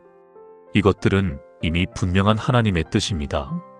둘째, 기도 중에 성령님의 음성을 듣는 것입니다. 이것을 하라, 저것을 멈추라 하는 내면의 음성에 귀 기울이는 것입니다. 인천에 사시는 정수연 집사님의 이야기입니다. 42세, 대기업에서 팀장으로 일하셨습니다. 승진도 빨랐고 연봉도 좋았고 앞날이 창창했습니다. 그런데 어느 날부터 마음이 불편하기 시작했습니다. 회사에서 하는 일이 하나님 보시기에 정직하지 않다는 생각이 들었기 때문입니다. 실적을 위해 고객을 속이는 일, 숫자를 조작하는 일들이 비일비재했습니다. 정 집사님은 그것이 잘못된 것임을 알았지만 눈 감았습니다. 다들 이렇게 하는데 뭐. 그런데 기도할 때마다 마음이 불편했습니다. 뜻이 하늘에서 이루어진 것 같이 땅에서도 이루어지이다. 이 구절을 읽을 때마다 찔렸습니다. 하늘에서는 정직이 이루어지는데 내 직장에서는 거짓이 이루어지고 있구나. 몇 달을 고민했습니다. 하나님의 뜻대로 살려면 이 일을 그만둬야 하나? 그런데 이 연봉을 포기하고 갈등이 계속되었습니다. 그러던 어느 날 새벽 기도 중에 분명한 음성을 들었습니다. 순종하라. 내가 책임질 것이다. 그날 정 집사님은 결단했습니다. 다음날 상사에게 가서 말했습니다. 팀장님, 이 방식은 잘못된 것 같습니다. 저는 더 이상 이렇게 일할 수 없습니다. 상사는 화를 냈습니다. 그럼 회사를 그만두든가. 정 집사님은 사표를 냈습니다. 그날 저녁 집에 돌아와 아내에게 이야기했을 때 아내는 울었습니다. 여보, 앞으로 어떻게 살아요? 아이들 학원비는요? 대출은요? 하나님이 책임지실 거야. 그렇게 말했지만 솔직히 두려웠습니다. 다음 날부터 이력서를 돌렸지만 쉽지 않았습니다. 전 직장에서 좋지 않은 소문을 퍼뜨렸기 때문입니다. 한 달, 두 달이 지났습니다. 저축했던 돈이 빠르게 줄어들었습니다. 그런데 신기하게도 마음은 평안했습니다. 하나님의 뜻대로 한 거니까 괜찮아. 석 달째 되던 어느 날 예상치 못한 전화가 왔습니다. 한 중소기업의 대표였습니다. 정 팀장님 이야기를 들었습니다. 우리 회사에 와서 윤리 경영을 맡아주실 수 있겠습니까? 알고 보니 그 대표도 독실한 크리스천이었습니다. 정직하게 사업하려고 노력하는데 그런 가치관을 가진 인재를 찾고 있었답니다. 연봉은 이전보다 조금 적었지만 양심에 걸리는 일을 하지 않아도 되었습니다. 1년이 지났습니다. 그 회사는 정직 경영으로 유명해졌고 오히려 매출이 늘었습니다. 정 집사님의 연봉도 이전보다 더 올랐습니다. 2년째 정 집사님은 이사로 승진했습니다. 지금은 많은 기업들이 그의 강의를 듣기 위해 초청합니다. 정 집사님은 고백합니다. 하나님의 뜻대로 산다는 게 손해보는 것 같지만 실제로는 가장 지혜로운 선택이었어요. 뜻이 이루어지이다를 진심으로 기도하니까 하나님이 정말 책임지시더라고요. 사랑하는 여러분, 지금 저와 함께 이렇게 기도해 보시겠습니까? 하나님, 당신의 뜻이 제 삶에서 이루어지게 하소서. 제 뜻이 아니라 당신의 뜻을 구합니다. 이미 아는 당신의 뜻에 순종하게 하시고 모르는 뜻을 깨닫게 하소서. 하늘에서처럼 제 삶에서도 당신의 뜻이 완전히 이루어지게 하소서. 순종할 용기를 주시옵소서. 예수님의 이름으로 기도합니다. 아멘. 이 기도로 하루를 시작해 보세요. 그럼 5번째 비밀로 가겠습니다. 여러분은 무엇을 의지하며 살고 계십니까? 자신의 능력입니까? 저축해둔 돈입니까? 안정적인 직장입니까? 이것들이 나쁜 것은 아니지만 궁극적으로 의지할 대상은 아닙니다. 주기도문의 5번째 구절은 우리에게 진정한 공급자가 누구인지 가르쳐줍니다. 이것이 5번째 비밀입니다. 현대를 사는 우리는 모든 것을 스스로 해결하려고 합니다. 돈을 벌고 저축하고 투자하고 미래를 계획합니다. 물론 이것들은 책임 있는 삶의 태도입니다. 그런데 문제는 이것들이 우리의 안전을 보장한다고 착각하는 것입니다. 코로나19 팬데믹은 우리에게 뼈아픈 교훈을 주었습니다. 아무리 많이 저축해도 아무리 좋은 직장에 다녀도 한순간에 모든 게 무너질 수 있다는 것을 깨달았습니다. 마태복음 6장 11절입니다. 오늘 우리에게 일용할 양식을 주시옵고, 일용할 양식이라는 표현에 주목해야 합니다. 원어로는 에피우시오스 아르토스인데 이것은 오늘 하루에 필요한 빵을 의미합니다. 내일 것이 아니라 오늘 것입니다. 일주일치가 아니라 하루치입니다. 이것은 광야에서 만나를 주신 사건을 떠올리게 합니다. 출애굽기 16장에서 하나님은 이스라엘 백성에게 매일 만나를 주셨습니다. 그런데 규칙이 있었습니다. 오늘 먹을 것만 거두라는 것이었습니다. 내일 것까지 쌓아두려는 사람들은 그것이 썩는 것을 경험했습니다. 하나님은 이렇게 가르치신 것입니다. 매일 나를 의지하라. 내일 것까지 걱정하지 말라. 그렇다면 실제로 어떻게 하나님을 의지하며 살 수 있을까요? 매일 아침 이렇게 고백하는 것입니다. 오늘 하루 필요한 모든 것을 하나님이 공급하실 것을 믿습니다. 여기서 양식은 단순히 음식만을 의미하지 않습니다. 지혜, 힘, 용기, 건강, 관계, 기회, 우리 삶에 필요한 모든 것을 포함합니다. 광주에 사시는 최순자 권사님의 이야기입니다. 67세, 남편을 일찍 여의고 혼자 세 아들을 키우셨습니다. 평생 식당에서 일하시며 아이들을 대학까지 보내셨습니다. 그런데 65세의 관절염이 심해져서 더 이상 일을 할 수 없게 되었습니다. 모아둔 돈은 아이들 학비로 다 들어갔고 연금은 얼마 되지 않았습니다. 한 달에 50만 원 정도였습니다. 방세를 내고 나면 생활비가 턱없이 부족했습니다. 아들들에게 손을 벌릴 수도 없었습니다. 각자 가정을 꾸리며 힘들게 사는 걸 알기 때문이었습니다. 최 권사님은 절망했습니다. 이제 어떻게 살아야 하나? 그때 한 집사님이 이렇게 말씀하셨습니다. 권사님, 주기도문을 드리세요. 오늘 우리에게 일용할 양식을 주시옵고 이 구절을 붙잡고 기도하세요. 그게 뭔 소용이에요? 기도한다고 밥이 나옵니까? 하나님이 책임지실 거예요. 반신반의했지만 다른 방법이 없었습니다. 다음 날부터 최 권사님은 매일 아침 이렇게 기도했습니다. 하나님, 오늘 하루 제게 필요한 모든 것을 주시옵소서. 제가 무엇을 먹고 무엇을 입을지 염려하지 않게 하소서. 첫 주는 아무 일도 일어나지 않았습니다.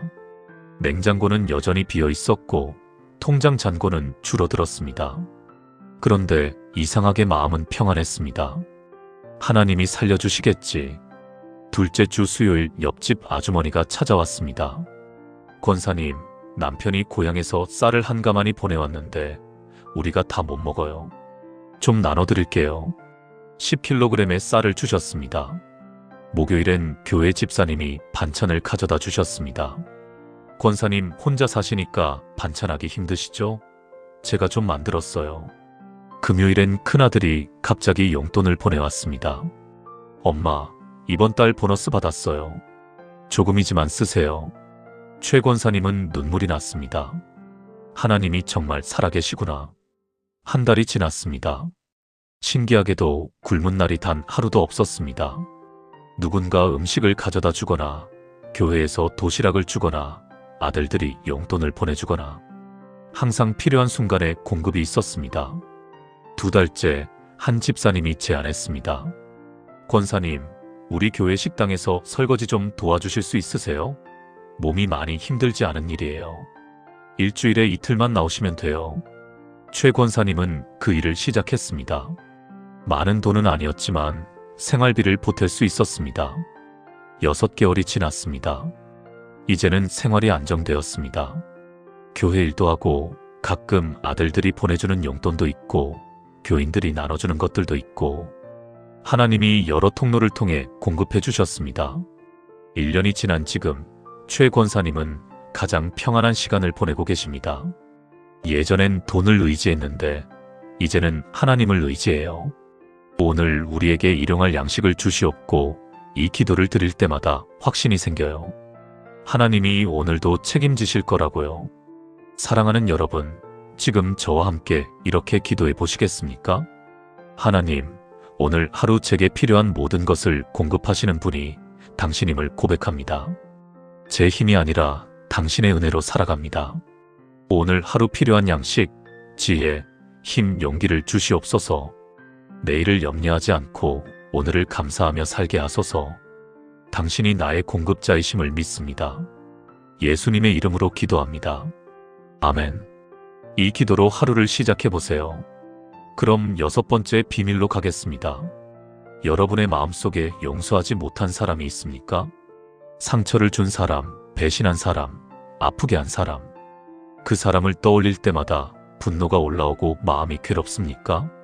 주기도문의 6번째 구절은 가장 어렵지만 가장 중요한 주제를 다룹니다. 용서입니다. 이것이 6번째 비밀입니다. 용서는 그리스도인의 삶에서 선택이 아니라 필수입니다. 우리는 하나님께 용서받은 사람들이기 때문입니다. 그런데 많은 사람들이 용서를 오해합니다. 용서한다는 건 그 사람이 한 일이 괜찮다고 인정하는 거 아닌가요? 아닙니다. 용서는 그 사람의 잘못을 정당화하는 게 아닙니다. 용서는 그 사람이 나에게 진 빚을 탕감해 주는 것입니다. 마태복음 6장 12절입니다. 우리가 우리에게 죄 지은 자를 사하여 준 것 같이 우리 죄를 사하여 주시옵고. 이 구절은 조건부로 들립니다. 우리가 용서해야 하나님도 용서하신다는 의미로 보입니다. 실제로 그렇습니다. 예수님은 마태복음 6장 14-15절에서 이렇게 말씀하셨습니다. 너희가 사람의 잘못을 용서하면 너희 하늘 아버지께서도 너희 잘못을 용서하시려니와 너희가 사람의 잘못을 용서하지 아니하면 너희 아버지께서도 너희 잘못을 용서하지 아니하시리라. 왜 이렇게까지 강조하실까요? 용서하지 않는 마음이 우리를 파괴하기 때문입니다. 분노와 원망은 독약과 같습니다. 그것을 마시면서 상대방이 죽기를 바라는 것과 같습니다. 그렇다면 어떻게 용서할 수 있을까요? 특히 정말 큰 상처를 준 사람을 어떻게 용서할 수 있을까요? 첫째, 하나님께 나 자신이 먼저 용서받았음을 기억하는 것입니다. 우리가 하나님께 지은 죄가 얼마나 큰지 생각하면 다른 사람이 우리에게 지은 죄는 작아 보입니다. 둘째, 용서는 감정이 아니라 결단임을 아는 것입니다. 그 사람이 좋아져서 용서한다가 아니라 용서하기로 결심한다입니다. 셋째, 매일 반복해서 용서를 선택하는 것입니다. 한번 용서했다고 끝나는 게 아닙니다. 그 사람이 생각날 때마다 다시 용서하기로 선택하는 것입니다. 울산에 사시는 박영애 권사님의 이야기입니다. 61세, 30년 결혼 생활 중 남편의 외도를 발견했습니다. 그것도 박 권사님의 친한 친구와의 외도였습니다. 세상이 무너지는 것 같았습니다. 어떻게 나한테 이럴 수가 있어? 30년을 함께 살았는데. 남편은 무릎 꿇고 용서를 빌었습니다. 친구도 찾아와 울면서 사과했습니다. 하지만 박 권사님은 용서할 수 없었습니다. 밤마다 울고 낮에는 분노로 가득했습니다. 6개월이 지났지만 마음은 나아지지 않았습니다. 오히려 더 악화되었습니다. 불면증, 우울증, 공황장애까지 왔습니다. 그때 담임 목사님이 신방을 오셨습니다. 권사님, 용서하셔야 합니다. 못해요. 어떻게 그걸 용서합니까? 용서하지 않으면 권사님이 죽습니다. 몸도 마음도요. 그날 밤 박 권사님은 하나님 앞에 무릎 꿇었습니다. 하나님, 저는 못 용서하겠습니다. 너무 아픕니다. 그런데 제가 이렇게 살다가는 제가 먼저 죽을 것 같습니다. 도와주세요. 그날부터 매일 주기도문을 드렸습니다. 특히 이 구절에 집중했습니다. 우리가 우리에게 죄 지은 자를 사하여 준 것 같이. 처음 몇 주는 입으로만 했습니다. 마음은 전혀 따라가지 않았습니다. 그런데 한 달쯤 지나자 조금씩 변화가 오기 시작했습니다. 남편과 친구를 생각할 때 분노보다 연민이 느껴졌습니다. 저 사람들도 연약한 인간이구나. 나처럼요. 2달째 박 권사님은 결단했습니다. 하나님, 제가 용서하기로 선택합니다. 제 감정은 아직 따라가지 않지만 제 의지로 용서합니다. 그날 남편에게 말했습니다. 여보, 내가 당신을 용서하기로 했어요. 쉽지는 않을 거예요. 하지만 매일 용서하기로 선택할 거예요. 남편은 울었습니다. 3개월째 놀라운 일이 일어났습니다. 박 권사님이 먼저 불면증에서 해방되었습니다. 밤에 잠을 잘 수 있게 되었습니다. 4개월째 우울증이 나아졌습니다. 더 이상 약을 먹지 않아도 되었습니다. 6개월째 남편과 대화할 수 있게 되었습니다. 아직 완전히 회복된 것은 아니었지만 함께 밥을 먹고 이야기할 수 있었습니다. 1년이 지났습니다. 박 권사님과 남편은 부부 상담을 받으며 관계를 회복해 갔습니다. 쉽지 않았지만 조금씩 나아졌습니다. 2년이 지난 지금 박 권사님은 놀라운 간증을 합니다. 저희 부부가 더 가까워졌어요. 예전보다요. 그 사건이 없었다면 우리는 그냥 겉으로만 괜찮은 부부였을 거예요. 하지만 그 고통을 통과하면서 용서를 경험하면서 진짜 부부가 되었어요. 친구와의 관계도 조심스럽게 회복되었습니다. 예전처럼 친하지는 않지만 교회에서 만나면 인사하고 대화할 수 있게 되었습니다. 박 권사님은 고백합니다. 용서가 상대방을 위한 게 아니었어요. 나를 위한 거였어요. 용서하지 않으면 내가 죽고 용서하면 내가 사는 거였어요. 우리 죄를 사하여 주시옵고 이 기도가 제 생명을 살렸어요. 사랑하는 여러분, 지금 저와 함께 이렇게 기도해 보시겠습니까? 하나님, 저를 용서하신 것처럼 저도 용서하기를 원합니다. 제게 상처 준 사람들을 용서하기로 선택합니다. 제 감정은 아직 따라가지 않지만 제 의지로 용서합니다. 그들이 제게 진 빚을 탕감합니다. 분노와 원망에서 자유케 하시고 평안과 사랑으로 채워주소서. 용서의 능력을 주시옵소서. 예수님의 이름으로 기도합니다. 아멘. 용서해야 할 사람이 떠오르나요? 오늘 그 사람을 용서하기로 결단해 보세요. 그럼 7번째 마지막 비밀로 가겠습니다. 여러분은 영적 전쟁이 실제로 있다는 것을 믿으십니까? 보이지 않는 곳에서 우리를 넘어뜨리려는 적이 있다는 것을 믿으십니까? 많은 사람들이 이것을 간과합니다. 그래서 똑같은 실수를 반복하고 같은 유혹에 넘어지고 같은 죄를 짓습니다. 주기도문의 마지막 구절은 우리에게 영적 보호를 구하라고 가르칩니다. 이것이 7번째이자 마지막 비밀입니다. 우리는 영적 전쟁 한가운데 살고 있습니다. 우리의 싸움은 혈과 육을 상대하는 것이 아니라고 에베소서 6장 12절은 말씀합니다. 우리의 씨름은 혈과 육을 상대하는 것이 아니요 통치자들과 권세들과 이 어둠의 세상 주관자들과 하늘에 있는 악의 영들을 상대함이라. 사탄은 우리를 넘어뜨리기 위해 끊임없이 시험합니다. 베드로전서 5장 8절은 이렇게 경고합니다. 근신하라 깨어라 너희 대적 마귀가 우는 사자같이 두루다니며 삼킬 자를 찾나니. 마태복음 6장 13절입니다. 우리를 시험에 들게 하지 마시옵고 다만 악에서 구하시옵소서. 시험에 들게 하지 마시옵고라는 표현이 오해를 불러일으킬 수 있습니다. 마치 하나님이 우리를 시험에 들게 하신다는 것처럼 들리기 때문입니다. 그런데 야고보서 1장 13절은 분명히 말씀합니다. 하나님은 악에게 시험을 받지도 아니하시고 친히 아무도 시험하지 아니하시느니라. 그렇다면 이 구절의 의미는 무엇일까요? 우리가 시험에 빠지지 않도록 지켜주소서라는 의미입니다. 시험이 올 때 넘어지지 않도록 힘을 주시고 피할 길을 열어달라는 기도입니다. 악에서 구하시옵소서는 더 직접적입니다. 악한 자, 즉 사탄으로부터 우리를 보호해달라는 간구입니다. 그렇다면 실제로 어떻게 영적 보호를 받을 수 있을까요? 첫째, 매일 아침 영적 무장을 하는 것입니다. 에베소서 6장에 하나님의 전신갑주를 입는 기도를 하는 것입니다. 둘째, 유혹이 올 때 즉시 하나님께 도움을 구하는 것입니다. 스스로 이겨내려고 하지 말고 하나님의 능력을 의지하는 것입니다.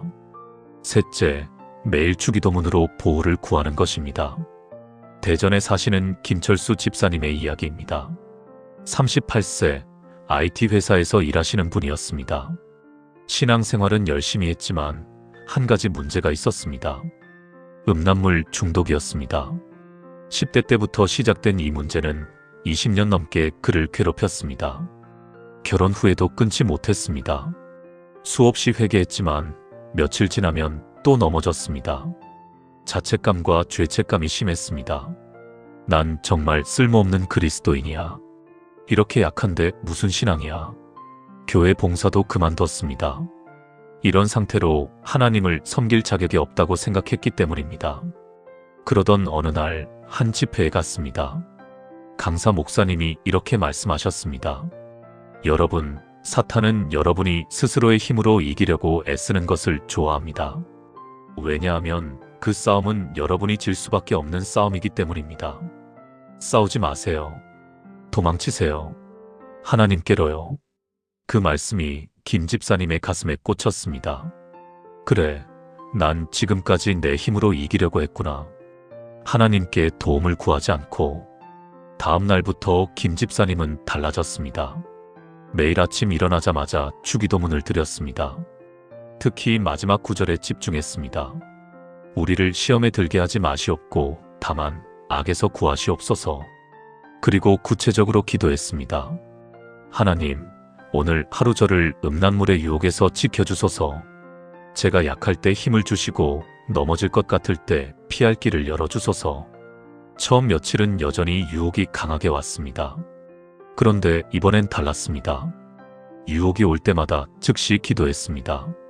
하나님, 지금 시험이 왔습니다. 도와주세요.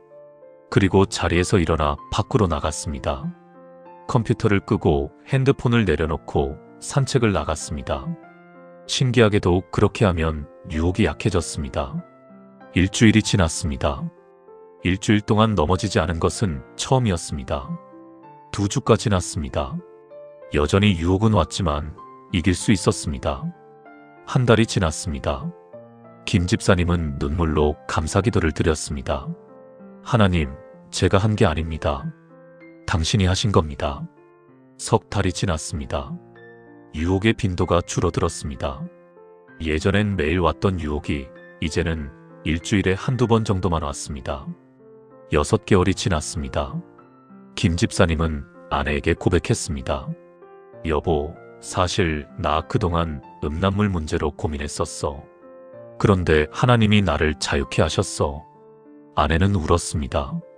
여보, 나도 알고 있었어. 기도하고 있었어. 2 사람은 함께 울며 하나님께 감사했습니다. 1년이 지난 지금 김 집사님은 완전히 자유로워졌습니다. 여전히 매일 아침 보호를 구하지만 이제는 그 유혹이 거의 오지 않습니다. 김 집사님은 지금 교회 청년부에서 순결 사역을 하고 있습니다. 같은 문제로 고민하는 청년들을 돕고 있습니다. 형제님도 음란물 때문에 고민하세요? 저도 그랬어요. 20년 동안요. 그런데 하나님이 저를 자유케 하셨어요. 여러분도 할 수 있어요. 단 여러분 힘으로가 아니라 하나님의 능력으로요. 사랑하는 여러분, 지금 저와 함께 이렇게 기도해 보시겠습니까? 하나님, 오늘 하루 저를 모든 시험에서 지켜주소서. 악한 자의 공격에서 보호하시고 유혹이 올 때 피할 길을 열어주소서. 제 힘으로가 아니라 당신의 능력으로 승리하게 하소서. 오늘도 당신의 전신갑주로 무장하고 믿음의 방패로 악한 자의 화살을 맞게 하소서. 나라와 권세와 영광이 영원히 아버지께 있사옵니다. 예수님의 이름으로 기도합니다. 아멘. 매일 이 기도로 하루를 시작해 보세요. 하나님이 여러분을 지키실 것입니다. 지금까지 나눈 주기도문의 7가지 놀라운 비밀을 하나의 기도로 드리겠습니다. 함께 기도하시겠습니까? 하늘에 계신 나의 아버지, 당신의 사랑하는 자녀가 지금 당신 앞에 나아옵니다. 오늘 이 시간 주기도문의 깊은 의미를 깨닫게 하신 은혜를 감사드립니다. 당신이 나의 아버지이시며 나를 사랑하시고 항상 나와 함께 하신다는 진리를 고백합니다. 당신의 이름이 거룩하십니다. 당신은 사랑이시고 전능하시며 신실하시고 완전하신 분이십니다. 제 문제보다 당신이 더 크시고 제 계획보다 당신의 지혜가 더 높으심을 믿습니다. 당신의 나라가 제 삶에 임하게 하소서. 제 생각, 제 말, 제 행동, 제 계획 모든 것을 당신께 맡기며 당신이 왕 되심을 선포합니다. 제 계획이 아니라 당신의 계획이 이루어지게 하소서. 당신의 뜻이 하늘에서 이루어진 것처럼 제 삶에서도 완전히 이루어지게 하소서. 이미 아는 당신의 뜻에 순종하게 하시고 모르는 뜻을 깨닫게 하시며 순종할 용기를 주시옵소서. 오늘 하루 제게 필요한 모든 것을 공급하시는 분이 당신임을 믿습니다. 일용할 양식뿐 아니라 지혜, 힘, 용기, 건강, 관계, 기회 모든 것을 당신이 주시는 줄 믿습니다. 제 힘이 아니라 당신의 은혜로 살아가며 내일을 염려하지 않고 오늘을 감사하며 살게 하소서. 저를 용서하신 것처럼 저도 용서하기를 원합니다. 제게 상처 준 모든 사람들을 용서하기로 선택하며 그들이 제게 진 빚을 탕감합니다. 분노와 원망에서 자유케 하시고 평안과 사랑으로 채워주소서. 오늘 하루 저를 모든 시험에서 지켜주시고 악한 자의 공격에서 보호하소서. 유혹이 올 때 피할 길을 열어주시고 제 힘으로가 아니라 당신의 능력으로 승리하게 하소서. 나라와 권세와 영광이 영원히 아버지께 있사옵니다. 이 모든 약속이 주님의 것이며 이 모든 기도가 응답될 것을 믿고 확신하며 선포합니다. 살아계신 예수 그리스도의 이름으로 기도합니다. 아멘. 사랑하는 여러분, 지금까지 주기도문의 7가지 놀라운 비밀을 함께 나누었습니다. 첫째, 하나님은 우리의 아버지이시며 친밀한 관계를 원하십니다. 둘째, 기도는 우리의 필요보다 하나님을 경배하는 것부터 시작해야 합니다. 셋째, 우리 계획이 아니라 하나님의 나라와 주권을 구해야 합니다. 넷째, 하나님의 뜻을 알고 순종하는 것이 가장 지혜로운 삶입니다. 다섯째, 하나님은 오늘 하루 필요한 모든 것을 공급하시는 분이십니다. 여섯째, 용서는 상대방을 위한 것이 아니라 나 자신을 위한 것입니다. 일곱째, 우리는 매일 하나님의 보호를 구하며 영적 전쟁에서 승리해야 합니다. 이 7가지가 바로 주기도문 안에 담긴 하나님의 완벽한 기도의 가르침입니다. 87세 김순례 권사님이 50년 동안 경험하신 기적이 무엇이었을까요? 단순히 물질적 축복이나 육체적 건강만이 아니었습니다. 하나님과의 친밀한 관계, 흔들리지 않는 평안, 자녀들의 신앙 계승, 감사하는 삶. 이 모든 것이 주기도문을 제대로 드린 결과였습니다. 여러분도 경험하실 수 있습니다. 오늘부터 주기도문을 다르게 드려보세요. 그냥 외우지 마시고 한 구절 한 구절 묵상하며 드려보세요. 하늘에 계신 우리 아버지 하나님이 나의 사랑하는 아버지이심을 고백하세요. 이름이 거룩히 여김을 받으시오며 하나님의 속성을 하나씩 고백하세요.